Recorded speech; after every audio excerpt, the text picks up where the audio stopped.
Սուրբ Զատիկը քրիստոնեական մեծագույն տոնն է, որը մեր սրտերում բերում է լույս, հավատք և վերածննդի հույս։ Զատիկի գլխավոր խորհրդանիշը ներկված ձուն է, որը հիշեցնում է նոր կյանքի սկիզբը և Աստծո շնորհները։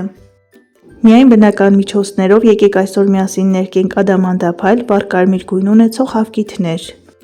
Սոխի կճեպով ներկումը ամենահին և փորձված մեթոդներից է, որը հավկիթներին տալիս է տաք ու հարուստ երանգներ։ Իսկ երբ ավելացնում ենք գինի, ստանում ենք ադամանդափայլ, հիասքանչ ձվիկներ, առանց քիմիական ներկերի։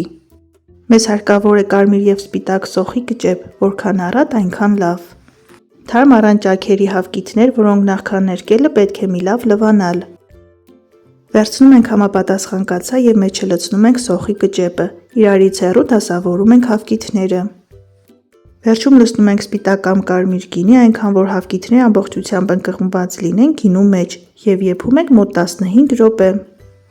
Սիրելիներս ներկելու համար կարող եք ձեռք բերել ամենաէժան գինին, գինու որակը այստեղ այնքան էլ էական չէ։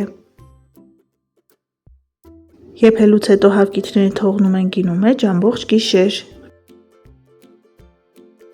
Ստանում ենք առանց քիմիական ներկանյութերի, գեղեցիկ և հագեցած գույն ունեցող, շլացնող փայլով հրաշալի հավկիթներ։